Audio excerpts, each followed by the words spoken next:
అతను రిపోర్ట్ ఇస్తూ ర్యాలీ వద్ద తాత్కాలిక అడ్డుగోడ తరచుగా చెడిపోతున్నందు విద్యేశ్వరం ఆనకట్టపై జరగాల్సిన పనులు 2 నెలలు వెనక్కబడ్డాయి.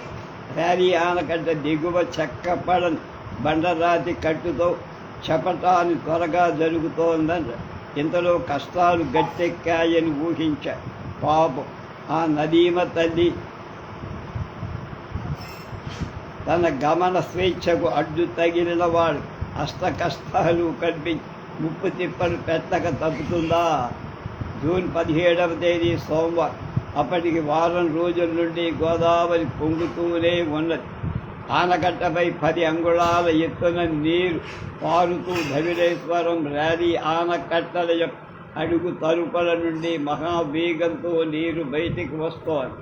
కానీ ఆనాటి ఉదయానికి ర్యాలీ ఆనకట్ట దిగువ కట్టిన రాతి చపట కుంగిపోయి నీరు పోయే ద్వారాలు మూసుకుపోయి వెంటనే కెప్టెన్ రక్షణ చర్యలు తీసుకొని, కానీ మధ్యాహ్నం 2 గంటలు అయ్యేసరికి ఒక్కసారి నీటి మట్టం ఎక్కువై పునాదులు అడుగుల నుండి ఇసుకపై ఎగదన్నటంతో సున్నపు రాయి కట్టడంలో కొంత భాగం కుంగిపోయి అడుగున గల 14 ద్వారాల్లో ఒకదాని తర్వాత ఒకటి చొప్పున 7 ద్వారాలు కూలిపోయి చీకటి.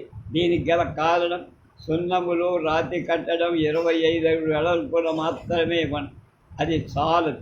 కనీసం ఆ ద్వారాల వెనకనున్న చపట 20 గజాలన్నా ఉండాలి.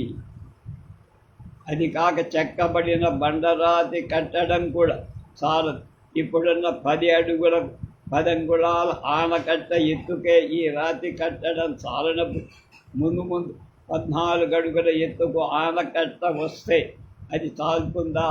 కనుక దీన్ని ఎక్కువగా బలపరచ 3 సంవత్సరాల నుండి ఏటేటా ధవళేశ్వరం ఆనకట్ట దిగువన ఇట్టి బండరాతి కట్టడంలో అదనంగా రాళ్లు వేస్తూ బలపరుతున్నందువల్ల ఈ ప్రవాహం అక్కడ నష్టం కలిగించలేదు. ఆనకట్టకు ప్రమాదం అనుకుంటున్నాను అని వ్రాసి జూలై 8వ తేదీన ర్యాలీ ఆనకట్ట యొక్క అడుగు ద్వారాలను మరి 2 కూలిపోయి. ఇంతలో 2 ఏళ్ల సెలవుపై వెళ్ళిన ఆర్థర్ కార్టర్ ఆస్ట్రేలియా నుండి తిరిగి వచ్చి పనిలో మళ్ళీ చేరారు. కిం శస్త్రం సర్వేషాం యుక్తిర్మాతా చ కాధేనకు తం సంబలం యద్ధైర్యం కో మృత్యుర్య భవధారయ. అందరకు శస్త్రమే ఈ యుక్తి జవాబు. తల్లి ఎవరు? ఆవు. జలం బలమేవి? ధైర్యం. మృత్యువేది? చేసే పనిలో ఏకాగ్రత లేకపోవడం. 13వ అధ్యాయం ఆనకట్ట నిర్మాణం 3వ భాగం.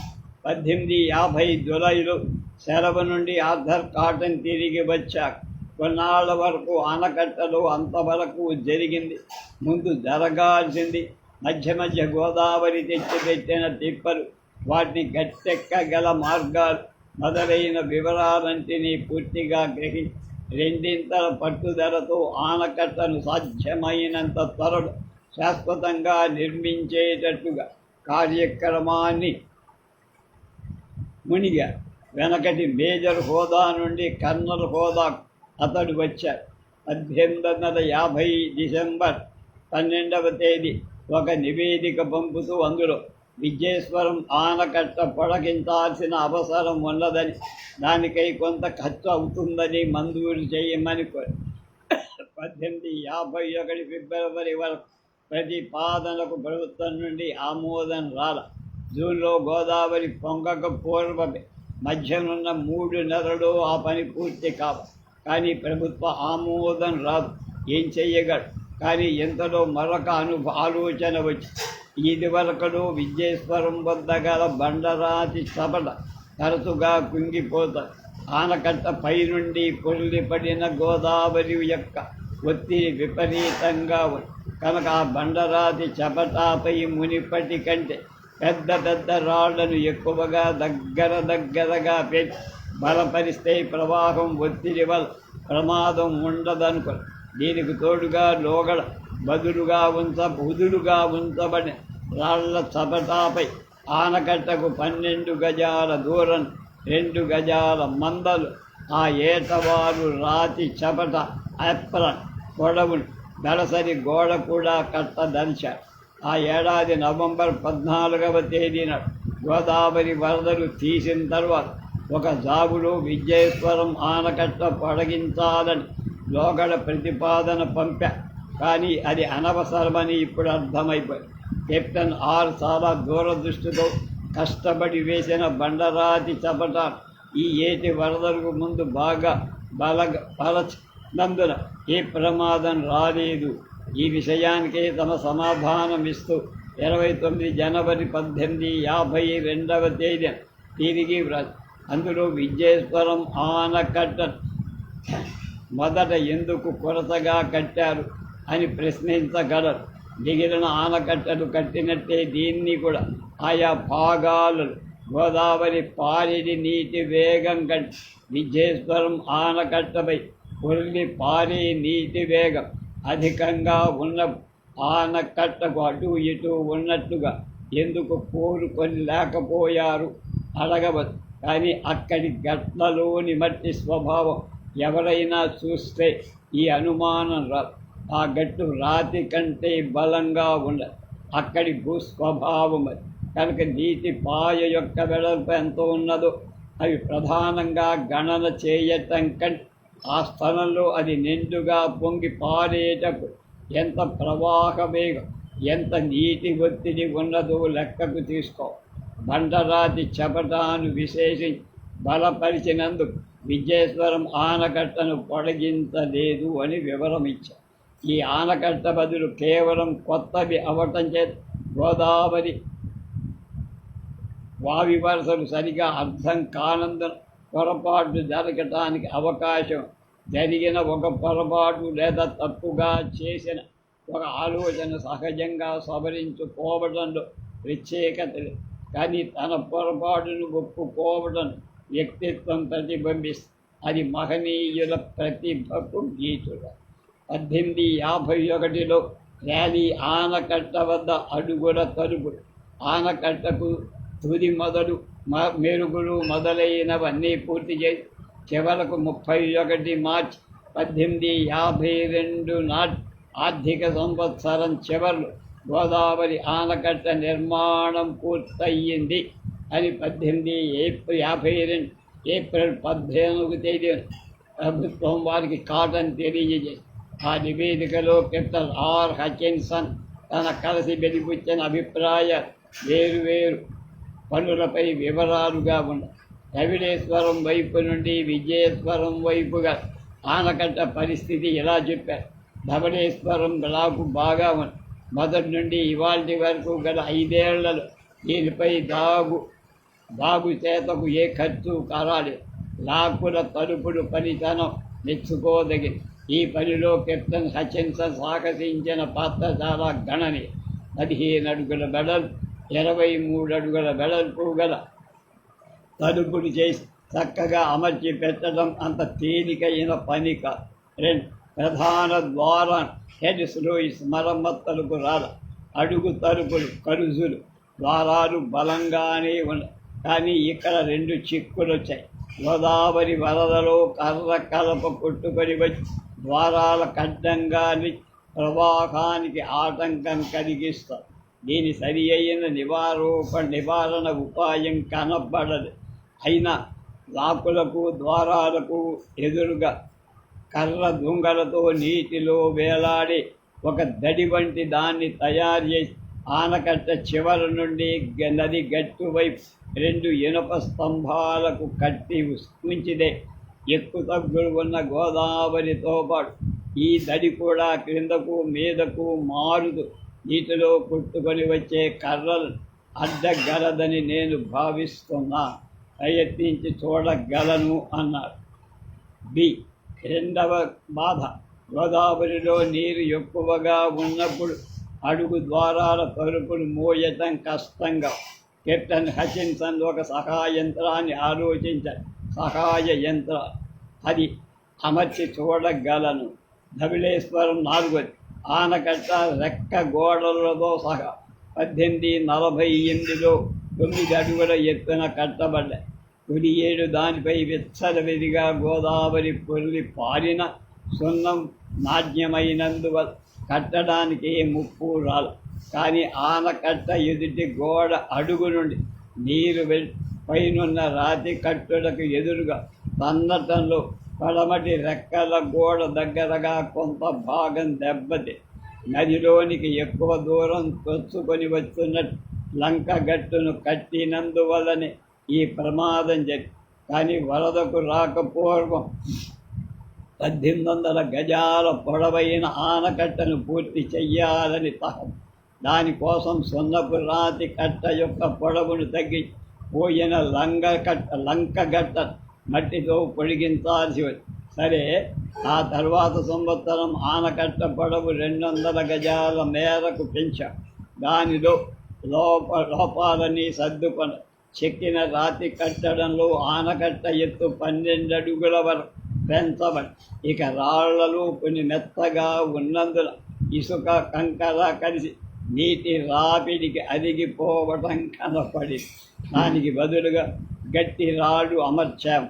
క్రమంగా రాతి కట్టలో గల మొత్తని రాళ్ళని తీసేసి వాటి స్థానంలో గట్టి రాళ్ళు అమర్చాలి. పిచికలంక గట్టు సరిగానే ఉంది. ప్రస్తుతం దాని వెడల్పు 6 గజాలు. దాని ఇంకొక 4 గజాలు పెంచటం మంచి. ఎందుకంటే సముద్రపు గాలికి తరచుగా వచ్చే తుఫాను చెరవేగడి కెరటాలు తాగడి లంకగట్టు తట్టుకోవాలి కదా.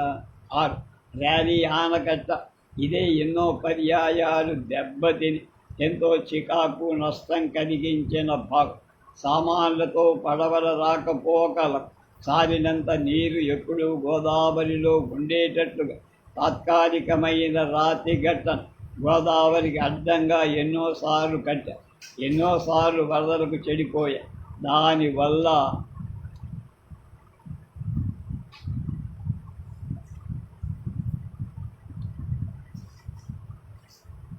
పని ఆలస్యం అవ్వడమే కాక పాడవదు. ఆనకట్ట పునాదులు కేవలం ఇసుకపై ఉన్న చోట్ల కట్టడాలకు ఏ ముప్పు రాదు. కానీ రాళ్లపై పునాదులున్న చోట్ల నీరు రాళ్ల సందు నుండి ఎగదని కట్టడాన్ని కూల్చేస్తాం. ప్రవాహ వేగం వల్ల ఇసుకకు స్థానచలనం రాకుండా కాపాడగలిగినప్పుడు కట్టడకు పునాదులు ఇసుకను మించింది ఇంకొకటి లేదు. ఆ అచలమైన గట్టి రాతి పలకలాగా ఉపయోగిస్తుంది. కానీ ఇసుక చెదరినంతే ప్రవాహలే ఉన్నప్పుడు పునాదులు ఇసుకను మించిన దుర్బలమైన వస్తువు ఉండదు. పునాదిగా చెడిపోయిన ఆనకట్ట భాగం కుట్టేసి బండరాతి పునాదులపై దట్టంగా సున్నపు రాయితో తిరిగి కట్టబడి, అయినా వాటి దిగువ నుండి నీరు ఎగదన్నటం మానడం. బండరాతి కట్టడంపై పొడవున చాలా మందంగా జిగురు మట్టి పోయించారు. అయినా ప్రయోజనం లేదు. ఆ తర్వాత రాతి బట్టీలలో రాసిన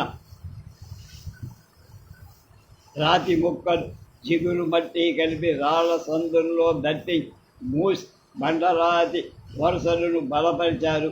దాంతో బాగుపడి.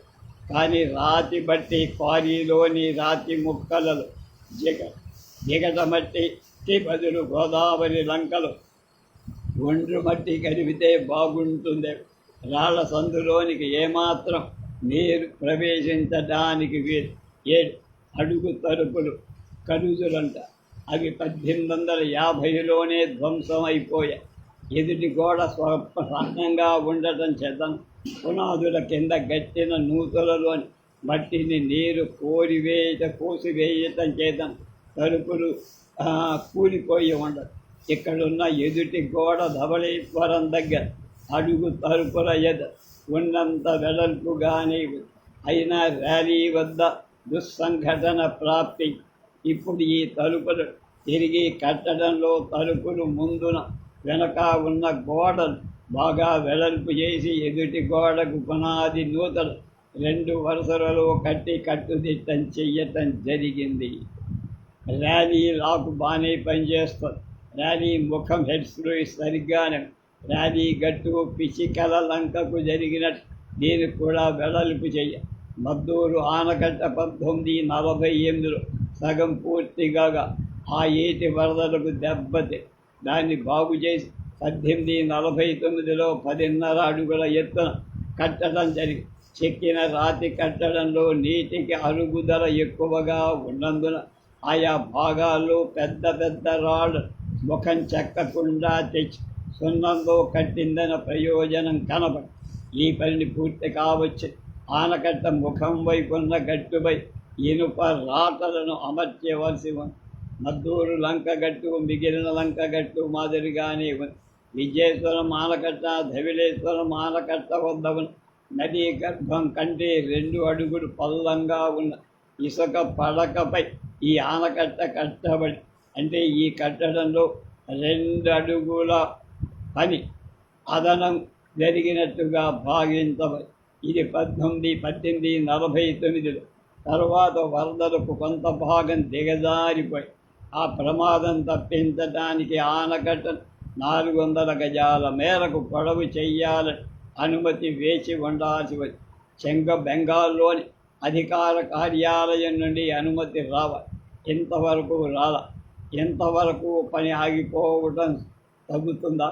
చివరకు ఆనకట్ట పొడిగించవద్దు అని మద్రాసు ప్రభుత్వం ఆదేశం ఇచ్చి ఆ పరిస్థితిలో గిట్టరాళ్ళక్కడి బండరాతి చవట విశేషంగా రాళ్లను బలపరచడంలో ప్రమాదం ఇంతవరకు కనపడదు.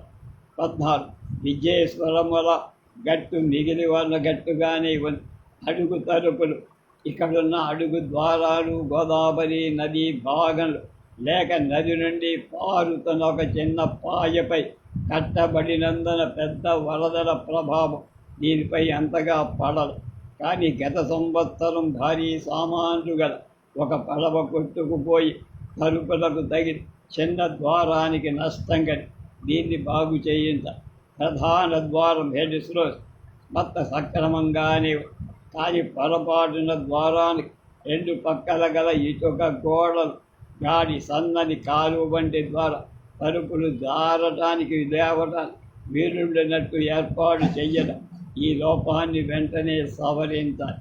17 విజయేశ్వరం లాకు సరిగానే ఉంది, కానీ లాకులో ఉన్న ద్వారాలు తలుపులు చాలా చిన్నవి.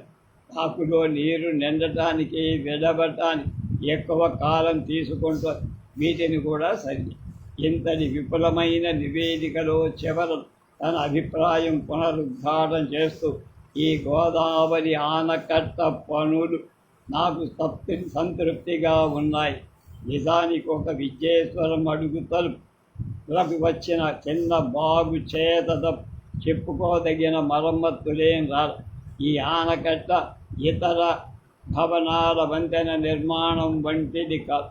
ఒక ప్రమాదం వచ్చినప్పుడు భవనం లేదా వంతెన సమూలంగా ధ్వంసమైపోయే అవకాశం. కానీ ఆనకట్ట పరిస్థితి వేరు. విపరీత నదీ ప్రవాహం వల్ల ప్రమాదం వచ్చిన ఆనకట్టలో 50 లేక 100 గజాల మేర గండిన పడగలదు. దాన్ని తిరిగి బాగు చేయవచ్చు. ఆ పనికి 10 లేక 20 వేల రూపాయలు ఖర్చు. కట్టడం అయిన మొత్తం ఖర్చులో ఈ బాగు చేత కింద జరిపేది ఈ విధమైన ఖర్చు బలు స్వల్పమది. నదులపై ఆనకట్ట కట్టేటప్పుడు ముఖ్యంగా గమనించాల్సినవి 2. నదీ వేగం బాగా అరికట్టాలి. 2. ఆనకట్టకు దిగువన కట్టపై పొల్లిపడి నీటి వల్ల నదీ గర్భం గోతులు పడకూడదు. కాదిరోన్ ఆనకట్ట కట్టేటప్పుడు కలిగిన ఈ అభిప్రాయం గోదావరి ఆనకట్టలో కెప్టెన్ ఆర్థర్ కాటన్ ఇది స్థిరపడి రాయి చౌకగా విరివిగా దొరికిన చోట్ల ఆనకట్ట దిగువన ఎక్కువగా రాతిని దింపి పడవైన ఏటవాలు ఏర్పాటు చేయటంలోనే ఇసుక పడక గల నదులపై కట్టి ఆనకట్టకు సంపూర్ణ రక్షణ ఉంది. ఆనకట్ట పనులు ప్రారంభమైన సమయాన్ని గోదావరి నదిలోని మద్దూరుపాయ, ర్యాలీపాయ దిగువన అడ్డంగా పెద్ద వడ్డెవాని లంక దాని చుట్టూ ఇసుక తిన్నెలు ఉండి వీటి మూలంగా గోదావరిలో నీరు తక్కువగా ఉన్నప్పుడు పాము మెలికలలాగా తిరిగి సన్నని పాయల నుండి నీరు మద్దూరు ర్యాలీ విభాగాలకి పాలి అప్పుడు ఆ అసలు డెల్టాగా ఉన్న భాగానికి వడ్డివాణి లంక నుండి ఒక రాయి ఒక కాలువ ఉంది. కానీ ఈ నానకట్ట పనులు జరిగేటప్పుడు ఆనాటి పటంలో ఎన్నో పెద్ద మార్పులు వచ్చాయి. వడ్డివాణి లంకకు పడమరగా మద్దూరు పాయకు ఒక కాలువ, తూర్పుగా ర్యాలీ పాయకు ఇంకొక కాలువ లోతుగా వెడల్పుగా తవ్వబడి వడ్డేవాడి లంకకు డెల్టా శిరస్సుకు మధ్య ఒక ఇసుక మేట ఏర్పడగా ఈ లంక వెనకటి డెల్టాతో కలిసిపోగా డెల్టా శిరస్సు సుమారు 3 మైళ్ళ ఎగువ కాకి వడ్డేవాడి లంక శిరోభాగంలో కలిసిపోగా అటు ఇటు గల ఏటి పాయలలో సులభంగా నీరు పారగలిగి ప్రత్యేక పురుష ప్రయత్నం లేకుండా తగినంత గోదావరి ఈ సదుపాయం అదే కల్పించి. కానీ తరచుగా ఉండ్రు మేట వేసుకొని పోయి దిబ్బలు ఏర్పడుతుంది. అక్కడి ప్రజలకి ఒక దురాశ. ఆ దిబ్బలు కనపడగానే రెల్లు గడ్డి తెచ్చి అంచులలో నాటుతారు. రెల్లు త్వరలో రెల్లు వ్యాపించి లంకకు నదీ ప్రవాహాన్ని కోసి వేయకుండా అదిమి పట్టి ఉంటుంది. అక్కడ మరికొంత ఒండ్రు పడుతుంది. ఇది పొగాకు సేద్యానికి ఉపయోగం. పొగాకు పంటను ఆశించి ఇలాంటి పని డెల్టా రైతాంగం ఉపక్రమిస్తుంది. ఇది ఒక విధంగా భూములను ఆక్రమించదు. కానీ ఇలాంటి చిన్న చిన్న లంక దిబ్బల వల్ల నదీ ప్రవాహం దిశ మారి ఇది వరకు ఉన్న గోదావరి గట్టకు నష్టం తెస్తుంది. ఇలాంటి సంఘటన ముఖ్యంగా ఆనకట్ట ఉన్న చోట ఉండకూడదు. కనుకనే ఎక్కువ ఏ చిన్న లంక దిబ్బ కనపడ్డ వెంటనే దాని మధ్య కాలువతలు లంక బలపడకుండా ఇదివరకు ఉన్న పిచికల లంక మద్దూరు లంకలపై గల రెల్లుగడ్డిని వేళ్లతో వడబెరి బలమైన రాతిగట్టును పోయించడానికి జరిగిన నది అని పోయించడం జరిగింది. ముఖ్యంగా ఈ నివేదికలో వ్యక్తం చేసిన అభిప్రాయాన్ని గమనించదగి లక్షలాది ప్రజల ప్రాణ అవసరాన్ని తీర్చి శాశ్వతం క్షేమం సమకూర్చే అంతటి బ్రహ్మాండమైన కట్టడ ఎన్నో కష్టాలను ఈదుకొని గట్టెక్కి నేటికి పూర్తి అయిందనగా ఆ కృపామయుని కరుణా కటాక్షం కాక వేరేముంది. అతనికి 1000 నమస్కారం. అలాంటి ఘనమైన నిర్మాణం ఇండియాలో ప్రస్తుతం 1852 నాటి పశ్చిమోత్తర భాగంలో కట్టబడుతున్న ఒక్కటి తప్ప మరేమీ లేదు. మన ప్రభుత్వానికి అప్పగించబడిన లక్షలాది ప్రజల యోగ క్షేమాలు కాపాడగలం అనే విశ్వాసం క్రైస్తవ మతాభిషిక్తమైన ప్రభుత్వం పట్ల గౌరవం నానాటికి పెరిగి దేశ సౌభాగ్య స్థాపనకి నాంది పలుకుగా. ఇలాంటి ఘన కార్యాలు మరికొన్నిటికి స్వాగతం ఇవ్వుగా. మన దేశం మనలను నమ్మి ప్రజల హితము కోరడంలో ఘనమతంగా మన మతానికి అలాంటి మతం భగవత్ ప్రసాదితమయ్యే మన ప్రజ్ఞ ఇలాంటి బృహత్ కార్యాలను అనేకం నిర్వహించుగా. ఈ కార్యక్రమంలో సంపూర్ణ సహకారం ఇచ్చిన స్థానిక ప్రజల సహోద్యోగులు నా కృతజ్ఞత తెలుపుతా. వారిలో ముఖ్యాతి ముఖ్య వీరం వీరన్నగా అతడు స్థానికుడు. ఓవర్సీర్గా పనిచేసి వేలాది కూలీలను క్రమశిక్షణతో ఈ ఘనకార్యం వినియోగించడానికి సమర్థకడు. అతడు చేయగల పనిని ఆ బ్రిటిష్ అధికారి మరొకరు కానీ చెయ్యడు. కనుక తగిన రీతిని ఉద్యోగ ధర్మాన్ని వారిని ప్రోత్సహించం అవసరం. ఇటుపై ఆనకట్టలకు బాగోగులు ప్రతిరోజు చూడటానికి కొందరిని వెంటనే నియమించాలి. వారికి వసతులు ఏర్పరచాలి. ఆనకట్ట పనుల పర్యవేక్షణ సమీపంలోనే సిబ్బంది కాపురం ఉండటం అవసరం అని తన ప్రజాహిత కార్యాలు చేయటంలో గల ఆసక్తి, భగవద్భక్తి, స్వదేశాభిమాన, సహచరులను గౌరవించు ఉదార బుద్ధి కనపరచ. ఇంతటి ఘనమైన నివేదిక మద్రాసు ప్రభుత్వం అందుకొని వారి సంతృప్తిని సంతోషాన్ని వ్యక్తపరు. కర్నల్ ఆర్థర్ కాటన్ను విశేషంగా కొని కాటన్తో పనిచేసి అద్భుత సాహసాన్ని శ్రద్ధను చూపిన engineer captain RN, sub collector కోర్సుని కూడా ప్రశంసించి కర్నల్ కాటన్ యొక్క కోరికను అనుసరించి వీరన్ సబ్ ఇంజనీర్గా ఉన్నత పదవిని రావు బహద్దర్ కూడా ఇచ్చి వీరన్న 1887లో మరణించారు. స్మారక చిహ్నంగా ఒక శిలాఫలకం కూడా వీరన్న గారు రావు బహద్దర్ సర్ ఇంజనీర్ PWD మరణం అక్టోబర్ 1867 చెక్కబడి ఆనకట్ట గోడలో ఒక చోట అమర్చారు. డాక్టర్ చీఫ్ ఎగ్జిక్యూటివ్ ఆఫీసర్గా ప్రధాన నిర్వాహకుడు కృష్ణానదిపై బెదవాడ దగ్గర ఆనకట్ట నిర్మాణానికి వెళ్ళారు. గోదావరి ఆనకట్ట పైన జరగాల్సిన డెల్టా నీటి పారుదల పనుల నిర్వహణ ఆర్థర్ కాటన్ తమ్ముడే జనరల్ FC కాటన్కు నియమించి కర్నల్ ఆర్థర్ కాటన్ ఇప్పుడు మద్రాసు రాజధాని చీఫ్ ఇంజనీర్గా ఉన్నత పదవిని ఆక్రమించి మద్రాసు వెళ్ళారు. ఇంతటితో గోదావరి ఆనకట్ట నిర్మాణ ప్రధాన కథనం సంపూర్ణమైపోయింది.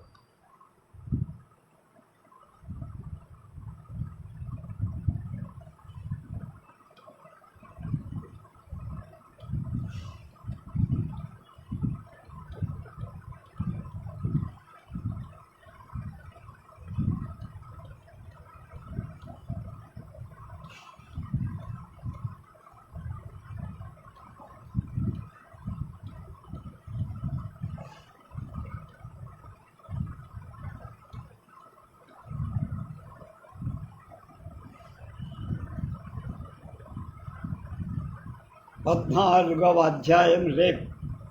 ఆనకట్టకు మార్పులు కూర్పు ఎలా జరిగాయో చెప్తాను.